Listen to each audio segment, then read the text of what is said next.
Destiny is Bungie's next great action game. Very much a first-person shooter, but it's a game where you'll cover a lot of ground.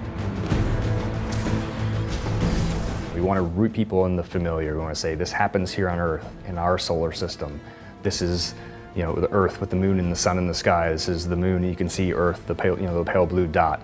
And then we want to throw a bunch of crazy stuff at them. Everything feels really tight and responsive, but then there's things that they might not be used to yet, like the vertical movement modes, like double tapping the X button is going to give you, your class has a unique ability, whether it's lift for the Titan, double jump for the Hunter, or glide for the Warlock.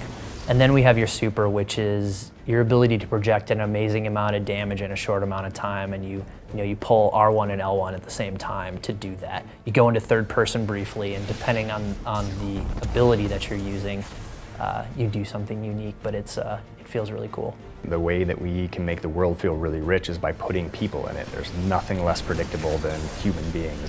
We're bringing together gamers as guardians of the last safe city who will meet each other in chance encounters. They'll be on their own adventures, and where their paths come together at a crossroads, there will be these fascinating events where they'll fall under attack by even larger groups. And you can join in simply by firing a shot into the fray, or you can ignore it. If you're on a story chapter, you can sort of go on your merry way. But they're just sort of really cool spaces in the world where players can collide, socialize, see each other.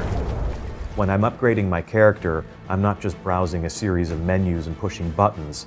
I'm in a public marketplace where everyone has come together to see how they can become legend, or to observe things that are special about each other and have that bloom into a conversation where they're going on a mission together to go and capture those things for themselves.